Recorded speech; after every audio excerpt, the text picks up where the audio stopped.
494페이지에 전면용을 봤었고요. 이제 그 7항이 이제 뭐냐면 이게 확정돼야 된다는 것은 뭐냐면 이제 이게 예컨대 송달을 해요. C한테. 그러면 송달해도 그 일주일이 지나야 돼요. 그래서 일주일에는 무슨 이제 즉시항고 기간이 있거든요. 예, 그 기간이 지나야 되고요. 만약에 즉시항고하면요. 즉시항고하면 그 6개월 걸릴 수도 있고 1년 걸릴 수도 있죠. 그래서 확정이 늦어집니다. 그렇지만 이제 이렇게 된 것이죠. 우리가 이제 항상 그 패턴이 이제 이 C에 대해서 보내는 거 아니에요. 그래서 얘가 예컨대 A1이 얘가 지금 2015년 10월 5일 날 C한테 이제 송달이 됐어요. 그러면 효력은 이때 발생해요. 근데 이제 이게 이 사람도 학습시항고할 수 있고 얘도 항소할 수 있으니까 그 기간이 이제 지나야 되는 거야. 그죠? 보통은 일주일이 지나면 확정되는데 만약에 이 즉시항고하면 또 이게 몇 달 걸릴 수도 있어요. 그럼 이렇게 뒤늦게 이때 가서 만약에 예를 들면 12월 5일 나가서 이제 끝났다. 그러면 확정은 항상 뒤에 있죠, 시기가. 그렇지만 효력은 요때 있는 거예요. 그러니까 만약에 이 뒤에 A2나 A3가 들어왔더라도 이 송달 전에 들어오지 않았으니까 이게 소급하게 되니까 얘들은 못 받는 거가 되는 거예요. 그죠? 그래서 효력은 송달 시에 있어요. 소급해요. 그래서 무슨 얘기냐면 확정돼야만이 유효가 돼요. 근데 효력은 앞으로 소급해. 자, 그러면 이제 우리가 8항에 이게 전부 명령이 있는데 49조에 있는 그 2호, 4호죠. 그 2호는 이제 집행 정지고 4호는 돈을 줬나 봐요. 그래서 변제 증서라든지 유예 증서인데 이렇게 해서 이걸 정지시켜 놓은 다음에 그 일주일 안에 전부 명령에 대해서 일주일 안에 즉시항고가 들어왔죠. 즉시항고 들어오면 돈을 줄 수가 없거든요. 따라서 이때 즉시항고 법원은 물론 다른 이유로 스스로 취소하는 경우를 제외하고는 일단 즉시항고에 대한 재판을 또 정지를 시켜놔야 돼요. 예컨대 자, 이 사람이 즉시항고를 한 이유가 뭐냐면 B가 했어요. B가 얘가 이게 공정 증서를 만들어 가지고 들어온 거야. 들어왔어요. 근데 이제 B가 얘가 먼저 청구 이소를 한 다음에 집행 정지를 받아놨어요. 받아놔가지고 즉시항고 한 다음에 이거 갖다 냅니다. 갖다 내면은 즉시항고 법원은요, 요 청구 이소가 끝날 때까지 스탑해놔. 스탑을. 그래서 거기 즉시항고에 대한 재판은 그 정지 재판에 대한 그 전제가 있기 때문에 그 정지를 해놓고 돈을 줄 수는 없죠. 그죠? 따라서 이 전면용이라는 것은 이제 우리가 보통 우리가 완전히 넘어간다는 뜻에서 어사이먼트라고 하는데 이 압류된 채권에 대해서 변제에 가름해서 권면액, 여기서 보시면 이제 권면액이란 말을 해요. 이것은 약간 달라요, 추심하고. 예컨대 이게 5천만 원이라면요. 5천만 원이라면 5천만 원만큼만 넘어가는 거예요. 그래서 그 권면액만큼 압류 채권자에게 완전히 전부 이전되는 것이 그러한 결정을 말합니다. 제함 채무자의 자력의 특히 요거는요, 제함 채무자가 좀 자력이 충분할 때 또 다른 사람을 배제하고 자기가 우선 받을 수 있어요. 그죠? 독점적으로 가질 수 있어요. 그래서 그런 면에서 우선주의다 말을 합니다. 그래서 평등주의 예외죠. 아까 일반 압류라든지 추심 같은 경우는 누나가 져야 되는데 이 경우는 그냥 먼저만 송달됐다면 일단은 우선권이 있다는 얘기죠. 자, 밑에 다시 우리가 왼쪽 보고 있습니다. 자, 신청. 지금 압류 채권자나 승계인을 포함해서 압류나 전면용을 별도로 할 수도 있습니다. 그 다음에 이제 두 번째, 채무자나 제함 채무자가 수인일 때는 전체 청구 금액을 채무자에 대한 청구 금액으로 나눠서 써야 됩니다. 그죠? 그리고 또 피함 채권 중에서도 전부 나누는 것이죠. 그래서 그런데 A가 보통 A가 이제 공정 증서가 있습니다. 그죠? 그죠?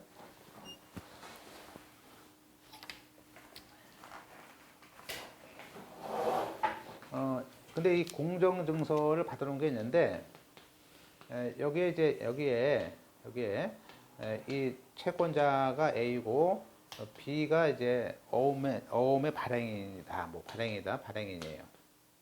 발행인하면 이제 주채무자죠. 주채무자. 그리고 이제 보증인으로 또 뭐 B2가 있어. 보증인이.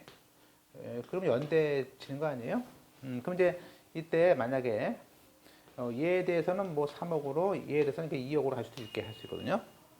그러면 이때 이걸 두 개를 할 수 있어요. B1에 대해서 C에 갖는 금액이 뭐 2억, 3억.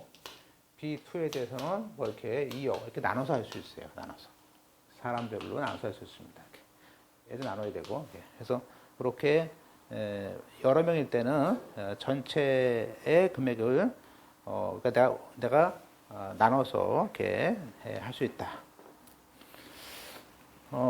그래서 이제 2004년도 판례가 나온 게 그런 얘기예요. 그러니까 채무자가 수인인 경우에 또 제함채무자가 수인인 경우에 또는 채무자가 제함채무자에 대해서 여러 개의 채권을 가지고 있다면 각 채무자나 제함채무자별로 얼마씩 압류를 할 것인지 또 채무자 어떤 채권에 대해서 얼마를 할 것인지를 특정하지 않으면 안 된다. 그건 무효다 것이죠. 자, 관할 법원은 이제 압류한 법원에다가 하는 것이 원칙이다 돼 있고요. 그러니까 요건은 이제 그러니까 거의 주심과 비슷한지만 약간 다른 거 한번 보겠습니다. 자, 1번에 우리가 압류된 채권이 요게 똑같죠. 이 중요한 것은 아까 보세요. 이 추심 명령은 요 채권이 압류할 채권이 금전 채권도 되고요. 어제 봤듯이 뭐죠? 어떤 서류, 뭐 등기 서류 달라, 물건 달라, 이렇게 또 공탁해 달라, 이렇게 금전이 아닌 것도 됩니다. 그러나 전부 명령은요, 얘는 반드시 금전만 돼요. 금전만. 그래서 거기에 금전 채권만 되는 것이고 그것도 권면액을 가져야 된다 말을 해요.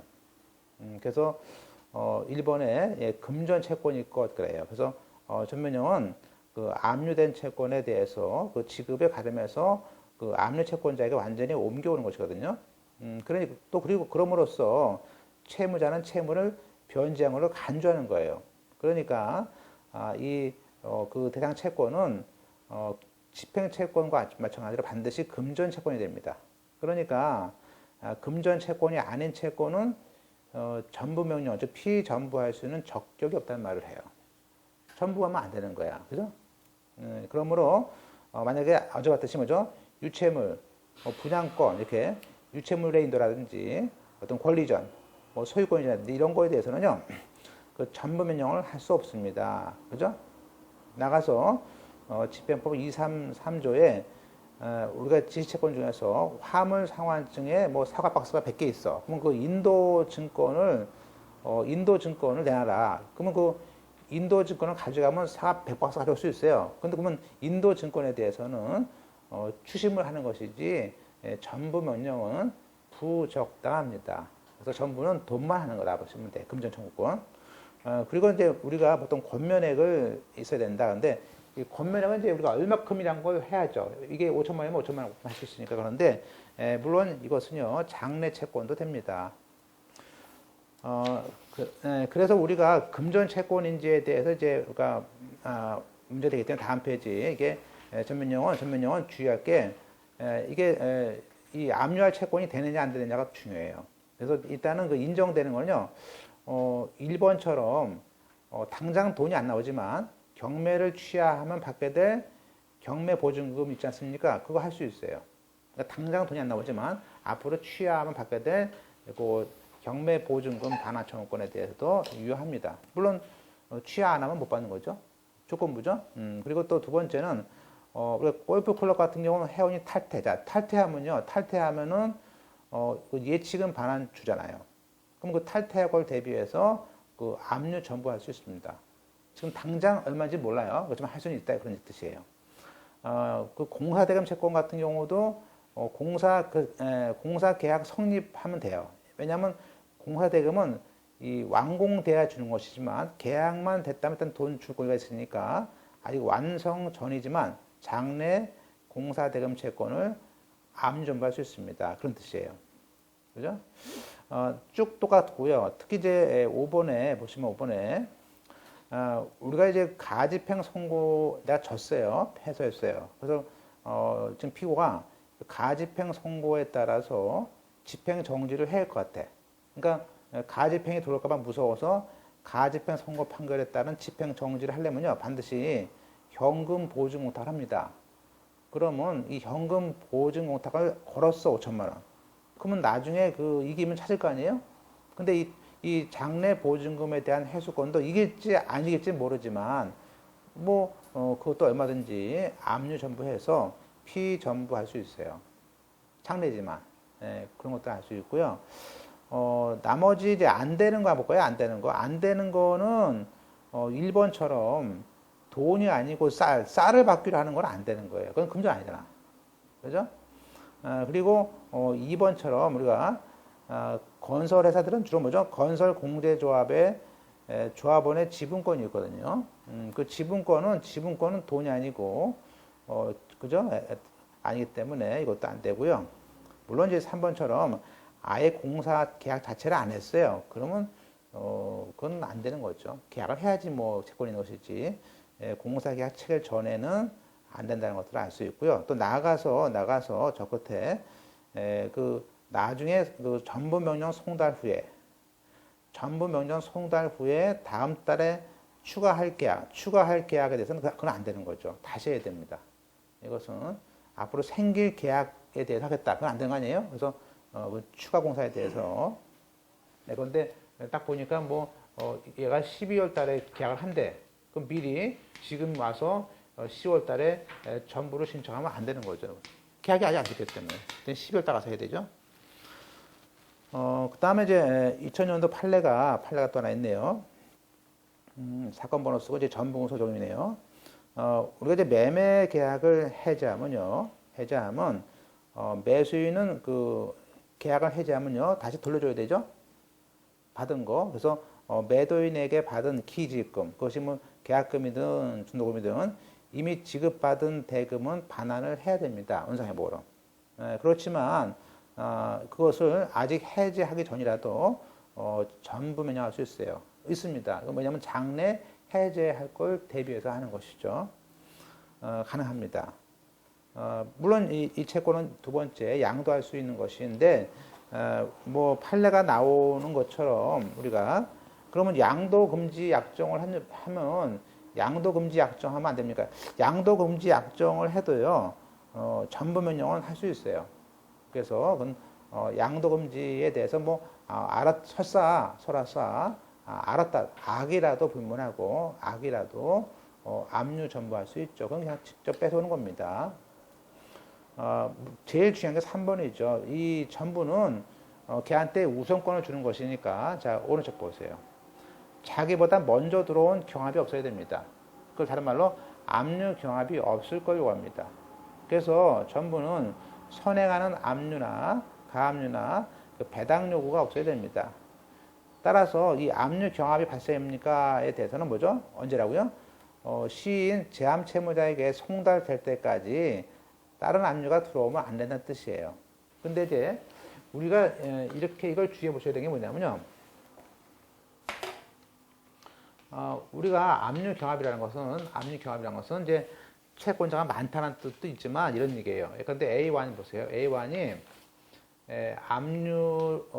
압류했습니다. 추심을 했어요.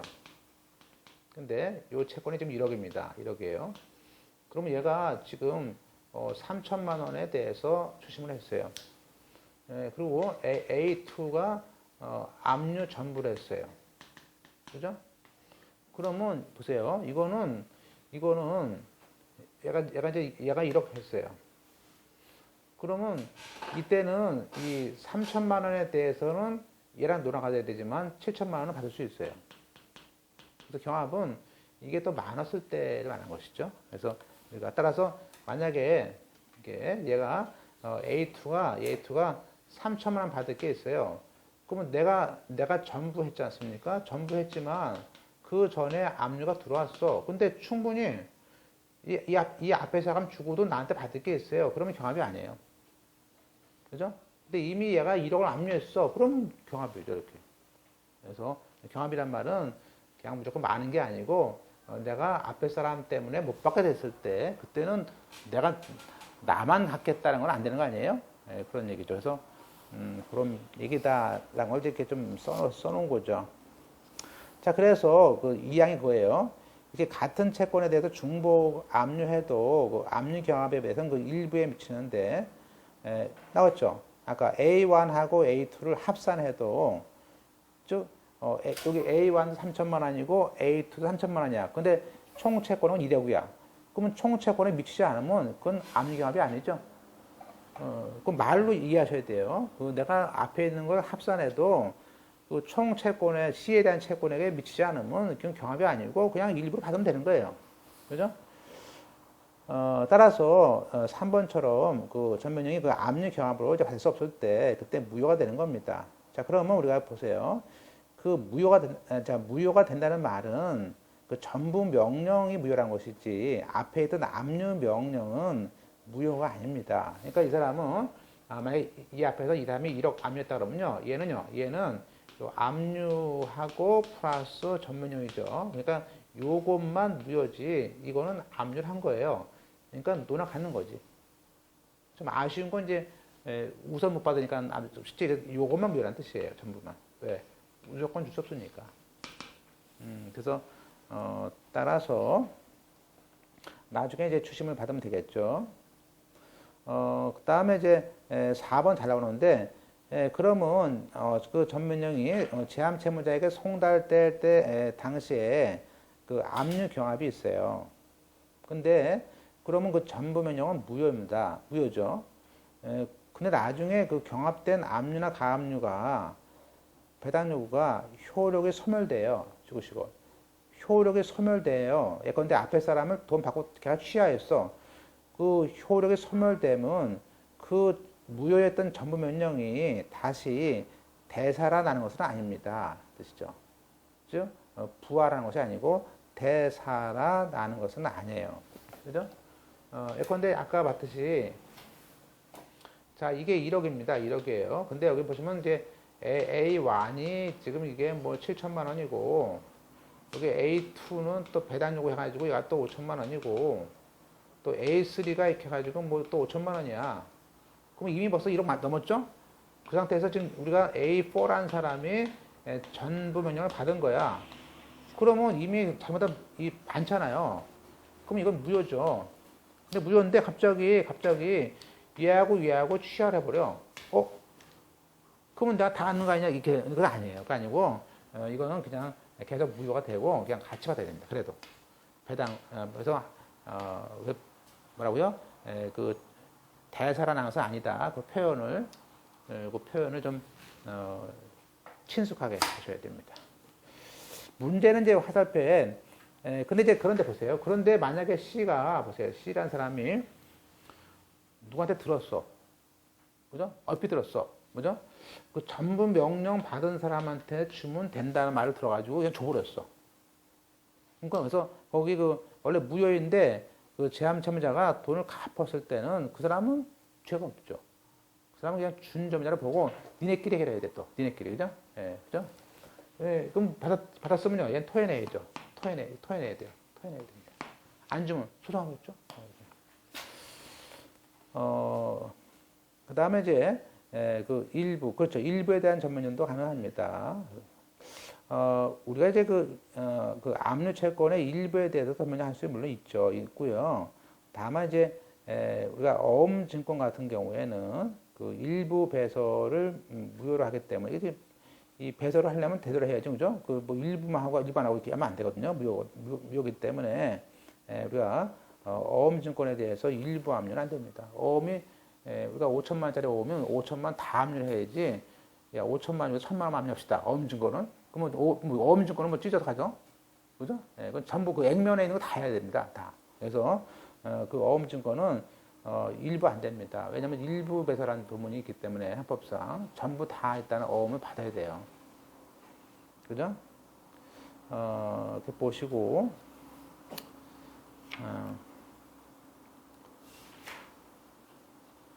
그다음에 나머지는 그 2번은 그 합동 채무를 부담하는 사람을 한다라는 전면용은 여러 사람에 대해서 그 전부 면역해야 되는데 그 중에 일부에 대해서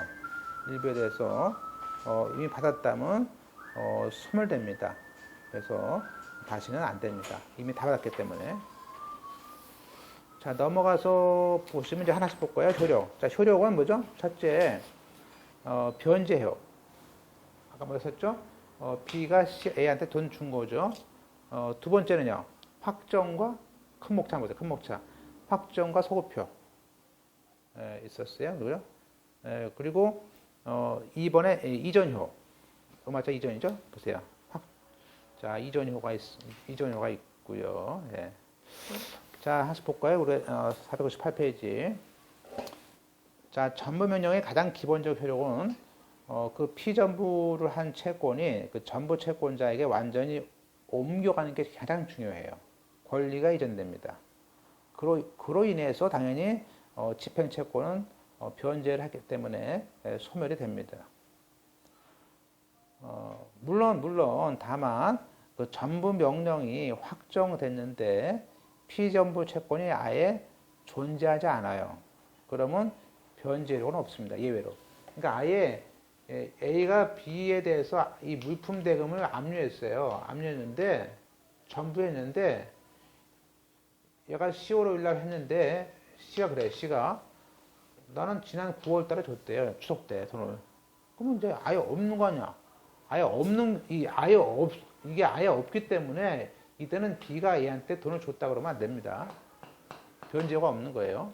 그래서 그런 표현은 잘 보시면 안 쓸 것 같고, 전부명령에 대한 그 채무 소멸은 당연히 그 압류 신청 시에 그 집행 채권만큼만 있는 것이고, 두 번째, 아까 똑같아요. 그 확정이 되면은 처음에 송달됐던 그 시점에서 소급표가 있는 겁니다. 그죠? 그 다음에 이제 그 판례. 그 전행 집행법상 확정되지 않는 그 전문령에 대해서는 그렇죠. 변제 효과는 없는 겁니다. 그래서 집행은 종료를 안 합니다. 자, 3번 송달. 자, 못 들어오셨나? 자, 3번에 지금 제 3차 문제에 대한 송달입니다. 일단은 당연히 전면연도 B나 C에게 다 송달을 합니다. 그래서 중요한 건 둘 다 송달을 해야 되기 때문에 자, 그럼 보세요. 자, 우리가 이제 3번 보고 있습니다. 498페이지에. 자, 우리가 잘 나옵니다, 이거. 압류와 추심은요, 얘는 C한테, 요 제함첨이다. C한테만 송달되면 효력이 있어요. 얘한테는 송달 안 해도 됩니다. 설사. 그런데, 전부 명령은요, 얘는 내가 송달을 했다더라도 뭐예요? 즉시항고를 또 할 수 있거든요, 일주일 안에. 그러니까, 이거는요, C한테 송달하고 채무자한테 송달 안 하면 무효예요. 이게 달라요. 이게 잘 물어봅니다. 그래서 거기에 보시면, 우리가, 그 셋째 줄에 그 제함 채무자뿐만 아니라 채무자에게도 전부 명령을 반드시 송달을 해야 되고, 왜냐하면 걔한테 일주일 안에 즉시항고 기회를 주어야 되는 거예요. 만약에 채무자에게 전부 명령이 송달되지 않으면요, 영원히 확정이 안 돼요. 그래서 효력이 발생하지 않습니다. 그죠? 됐죠? 그 다음에 이제 우리가 그 이전효. 쭉 봤던 겁니다. 자, 우리가 오른쪽에. 자, 채권이 넘어간다는 얘기가 무슨 얘기냐? 그런 얘기예요. 자, 1항에 일단 전부된 피전부 채권은 동일성을 유지하면서 이제 A한테로 채권이 싹 넘어갑니다. 자, 그 얘기는 다만 이때 넘어가는 채권은 채권보다 적으면 그죠? 당연히 전액이 넘어가고 피전부 채권이 많으면 그죠? 그만큼만 넘어가죠. 그렇겠죠? 이게 만약에 이게 1억이에요. 얘가 10억이야. 그러면 10억이 넘어가는 게 아니고 1억만큼만 넘어가는 거예요. 요거만큼만. 당연하죠? 예. 아까 추심은요. 추심은 다 받을 수 있거든요. 10억을. 근데 얘는 우선권이 있는 대신에 딱 받을 것만 받는 거야. 그만큼만. 1억만. 그죠? 그래서 거기 그 한도가 있어요. 그러면 이제 그 2항에 우리가 제함 채무자에게 송달될 당시에 채무자가 3채무자에게 가진 채권이 넘어가는 것이고요. 송달 뒤에 새로운 채권은 넘어가지 않습니다. 그건 다시 압류해야 돼. 그죠? 그건 새로운 채권은 물론 이제 넘어간다는 것은 그 전면역 이후에 이자나 지원 손해금이라든지 또 보증 채무, 물상 담보까지 이게 보증인까지 다 이제 A한테 넘어가는 거죠. 넘어가는 거죠.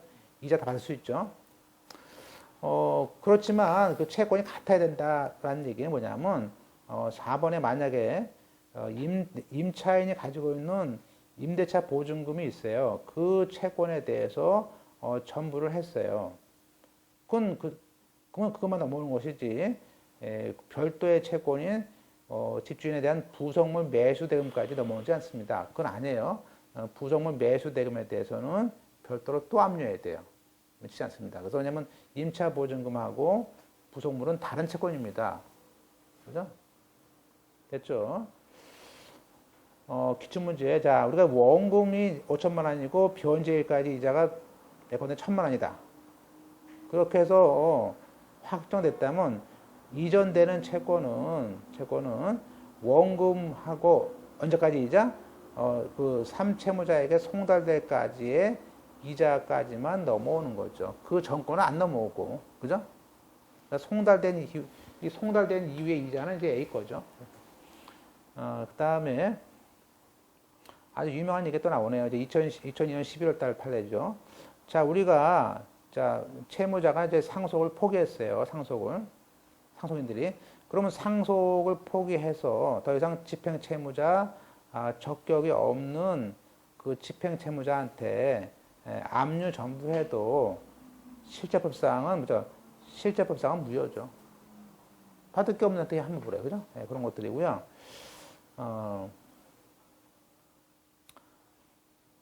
물론 이제 그 밑에 제함 채무자의 상계항변입니다. 지금 이제 우리가 그럼 만약에 이 채권이 이제 B의 채권이 얘한테 넘어갔어요. 넘어갑니다. 그러면 C는 채권자가 이제 B가 아니고 A 아니에요? 그러니까 나중에 얘가 항변하려면요. 그 상계항변은 A한테 해야 되죠. A한테. 그래서 거기에 항변권에 대한 형성권일 때 그 상계경은 전부 채권자에게 하라 들어 있어요. 그게 이제 2010년도 판례입니다. 판례. 그래서 최근에는 이렇게 판례들을 이렇게 끊어서 내니까 좀 까다롭게 느껴집니다. 그래서 한번 쭉 볼까요? 이 가분적인 채권에 대해서 만약에 채권 일부에 대해서 예컨대 1억 중에서 5천만 원에 대해서 확정됐습니다. 그러면 특별한 사정이 없으면 뭐죠? 그 제함 채무자에게 송달된 날짜에 소급해서 그죠? 그 전부된 채권 예컨대 일부가 넘어가고 일부가 안 된 것처럼 이렇게 각각 독립되고 분할 채권이 생기는 것이죠. 그죠? 그러니까 1억 중에서 5천만 원 넘어갔고 5천만 원 안 넘어갔어. 그러니까 독립적인 분할 채권이 생긴다. 근데 만약에 그 채권에 대해서 내가 만약에 채무자에서 반대 채권으로 상계를 하려고 그래요. 그러면 제함 채무자는 그러면 전부 채권자한테 할 수도 있고 채무자한테도 어느 누구를 상대방으로 지정해서 상계를 할 수 있다는 겁니다. 그죠? 보세요. 자, A가 B가 이렇게 C가 있어요. 그러면 얘가 지금 보세요. 이게 1억이에요. 그러면 이 사람은 지금 7천만 원에 대해서 만약에 자기가 전부 받았어. 그럼 당연히 1억 중에서 다가 아니고 자기가 받을 만큼만 넘어가죠. 그러면 7천만 원만 넘어갔어요. 그러면 7천만 원하고 3천만 원이 이렇게 있단 말이에요. 그죠? 그러면 이 사람이 3천만 원 상계하려고 그래. 상계를. 그러면 갑자기 고민 빠진 거야. 고민이. 얘한테 상계할까? 얘한테 상계할까? 그죠? 이게 한 사람이라면 관계없잖아. 얘한테 하면 되는데 갑자기 이렇게 쪼가지면은 얘가 그러니까 이제 얘가 그래. 얘가 가가지고 야 네가 더 많으니까 야 네가 상계해줘. 그죠? 그러면 A는요. 야 상계 왜 나한테 하는 거야? 얘한테 하지. 이렇게 왔다 갔다 합니까 이렇게? 예. 상계는 얘가 마음대로 하는 거지. 뭐 상계하는 것은 얘가 지정을 한 거지. 야 얘한테 할 수도 있고 얘한테 할 수도 있고. 그래서 보세요 거기에 따라서 제3 채무자는 그 전부 채권자 A한테 하든지 B한테 하든지 어느 누구 상대방을 지정해서 상계하면 그걸로 땡 할 수 있다는 거예요. 그죠? 그래서 그 상계 의사표시를 한다고 내용증이 왔어요. 오니까 그 의사표시를 수정한 전부 채권자는 야, 왜 나는 나중에 생긴 거 아니야? 해가지고 그 채무자에서 그 남은 채권 여기 3천만 원에 대해서 상계를 하라. 아니면 그냥 10분의 7, 10분의 3으로 해라. 이렇게 비율적으로 해서 한다고 반박하는 이의 신청할 수 있어요? 안 됩니다. 그러니까 이렇게 나눠서 했을 때요. 이걸 잘라 먹으면요. 잘라 먹으면 다시 또 압류 또 해야 돼. 또 해야 돼. 그죠? 네. 상계하면 또 못 받았잖아. 그래서 이렇게 상계는 상계 이렇게 잘라졌을 때는요. 이게 전부 된 거하고 없는 거 했을 때는 상계는 선택이에요. 이런 거 다 안 봐. 이런 거 보기 어렵죠. 실무에서도 이런 말 나왔는데 모르면 그냥 넘어가는 거야. 왜? 모르면 그냥 뭐 넘어간 건 주면 넘어갔고 이제 B한테 줘야지. 이렇게 하면 끝나요. 근데 법을 좀 아는 사람들은 그건 아니거든. 그냥 하는 거지, 그죠? 그러니까 이게 법을 아는 거와 모르는 건 이제 천차가 뭐 그러니까 집행법을 잘 하셔야 됩니다. 잘 하셔야 돼. 나오겠죠. 그죠? 나오겠죠. 그러니까 근데 주의해 보셔야 돼. 그러니까 뭐 이렇게 진도가 빨리빨리 나가시고 마음이 급한 것 잊지 마시고 볼 때는 좀 이렇게 보셔야 돼요. 한 10분만 더 하겠습니다. 자, 그러면 이제 전부 채권자는 뭐냐? 지위가. 일단, 전부가 되면요, 이제, 그 이전이 됐기 때문에, 이제, 그 채권자의 지위를 승계하는 거예요. 그죠? 그러니까, 이때는, 이제 내가 채권자니까, 언더라인처럼 그 받을 채권을 뭐 처분할 수 있어요. 달라고 할 수도 있고요. 에이, 귀찮으면 포기할 수도 있어요. 요게 추심과 다르죠. 추심은 포기하면 안 돼. 근데 전부는요, 내 건데, 뭐 내 거 이제부터. 그래서, 양도나 포기할 수 있어. 일체행위할 수 있다. 또 이 항에 만약에, 그 채무자가, 만약에 그 B가 C에 대해서 판결문이 있으면 그 판결문에 의해서 승계 집행문을 받아서, 집행에 착수할 수 있어요. 지금 이 판결문은 얘가, 보세요. 얘가 마침 이게 공정증서가 있대. 그럼 얘한테 B에서 A로 승계 집행 받아가지고 또 집행할 수도 있고 그렇습니다. 그죠? 이렇게 할 수 있습니다. 만약에 이항입니다. 그 채무자에게 전문령이 있는데 불구하고 채권자가 자기 이름으로 되어 있는 것을 기화로 우리가 집행문을 부여받았을 때는 물론 집행문에 대해서 이의신청할 수 있습니다. 그죠? 예. 그래서 채무자한테 했을 때. 그러니까 이거죠. 보세요. 이게 이미 전부 됐으면요. 이제 채권은 A 거거든요. 근데 B가 얘한테 먼저 공증받은 게 있어. 그러면 이 공증받아가지고 자기가 집행문을 받아. 그럼 모를 거 아니야, 아무도? 그럼 집행문을 받으면은, 얘가 이의신청하는 거예요. 야, 이제 집행문은 얘한테 승계 집행을 얘가 해야지 왜 네가 하는 거야? 라고 이의신청할 수 있어요. 얘도 할 수 있고, 얘도 할 수 있고. 왜? 너는 이제 집행하면 안 되는 거지. 왜? 넌 채권자 아니잖아. 너는 채권자가 아니잖아. 그래서 거기 2항에 다시 한번 볼까요? 채무자가 이 전문의 인습에도 불구하고 판결문에 의해서 자기 이름으로 집행받았을 때는 제함 채무자는 집행문 부여에 대한 이의신청을 할 수 있고 채권자도 집행문 부여에 대한 이의신청을 해서 그 집행문을 취소할 수 있어요. 그죠? 그런 것들을 알 수 있습니다. 그다음에 일단 이제 3번에 그 전문용은 확정되면 이제 그걸로 꽝 되는 거고 그 집행 절차는 이제 끝나는 겁니다. 그죠? 물론 이제 그때 다시 그걸 받기 위한 비용은 이때 채권자가 부담하는 겁니다. 그렇죠? 이미 채권이 넘어갔어요. 그러면 그때부터 얘한테 들어가는 돈 비용은 얘한테 달라면 안 됩니다. 그건 자기 비용이야. 그죠? 그 얘기고요. 문제는 이제 4번에 전부 명령이 효력 발생한 후에 채무자가 파산해도 그렇죠. 어차피 얘는 돈을 준 것이니까 얘가 파산을 하더라도 얘는 이 돈을 가져올 수 있는 것이죠. 그래서 거기에 파산하더라도 전면에는 효력이 없습니다. 자, 이제 요거에 대해서 우리가 잠깐 보시면요.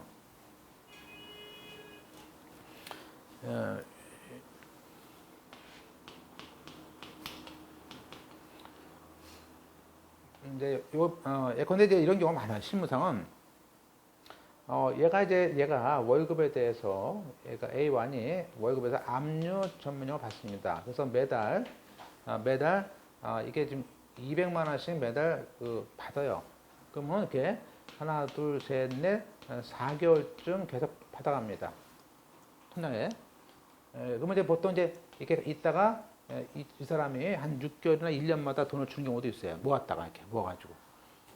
그러면 이 회사에서는 이렇게 돈을 모아놓죠. 모아놔요. 그러면 이때 한 10월 달쯤 돼서 이제 B가 이제 고달퍼 가지고 에이 괜히 생할래 해가지고 그 회생 신청을 합니다. 그죠? 그러면 그럼 이제 고민이 뭐냐면 자 회생 신청하면은 원래 각종 압류는 중자거든요. 그러면 이제 이때 A가 와서 그러죠. 그러면 나는 회생하면은 이미 압류한 돈은 어떻게 하는 거야? 800만 원. 그리고 또 앞으로 한 것도 못 받는 거 아니야? 그 물어봐요. 근데 이제 우리가 어떻게 하냐면 그때는 글쎄요. 일단 회생 신청을 하면요. 이 사람한테 뭐죠? 개인회생이 나와요. 회생이 얼마씩 갚으라는 변제 계획을 짜거든요. 그 변제 계획에 따라서 법원에서 변제 계획을 인가해요. 너 한 달에 150만원씩 줘라. 이렇게. 그럼 얘는 채권자가 10명이라면 얘는 택도 못 받아요. 못 받아요, 거의. 그죠? 그러면, 우리 얘기는 뭐냐면, 과거에 이렇게 압류 전부한 거의 돈하고, 요 사이에, 요 3개월 사이에 또 300만 원. 요때 600만 원하고, 요때 800만 원이죠. 이 1,400만 원에 대해서는 얘한테 줍니다, 그냥. 주고, 요 뒤에 한 거에 대해서는, 얘도 회생 채권에 따라서 한 달에 한 20만 원씩 받아야 이렇게 고달퍼지는 거죠. 그죠? 그래서, 하여튼 그런 것들이 있는데, 그건 실무상 얘기이기 때문에 하여튼 여러분이 보실 필요 있습니다. 그 다음에 이제 5번에 전부 명령에 대한 그 발령이라든지 확정됐다는 것만 가지고는 그렇죠. 피전부 채권에 소멸시효 중단은 없습니다. 별도로 그러니까 전부라는 것은 요거에 대한 중단이지 여기는 중단 아닙니다. 이거 중단 아니에요. 자, 일단은 그 채무자의 지위는 그냥 그렇죠. 더 이상 집행 채무자 B는 자기 채권을 상실합니다. 그래서 그 다른 말로 피전부 채권을 상실합니다. 물론 그 전문형이 형식적으로 그 어떤 유효한 판결, 집행 권한의 기초에서 했다면 비록 그 집행 채권이 전부 명령 당시에 이미 소멸되거나 집행 권한이 가집행 판결이었는데 나중에 가집행이 실효됐더라도 이미 피전부 채권의 상실 효과는 변함이 없어요. 이게 뭐냐면요. 우리가 A1이 만약에 이 사람이 2심에서 가집행 선고 판결을 받았어요. 그럼 가집행인데 이때 B가 이제 상소를 한 거였어요. 근데 우리가 이 가집행만 가지고도요, 집행문 받아가지고 뭐 할 수 있어요? 압류, 그 전부 명령을 받을 수 있잖아요. 그래서 이렇게 받아가지고 C한테 뭐죠? C한테 송달이 됐습니다. 송달이 됐어요. 그러면 이미 송달됐으니까 만약에 이게 5천만 원이 다르면요, 이 5천만 원에 대해서는 이미 C가 A한테 돈을 줘야 돼요. 그죠?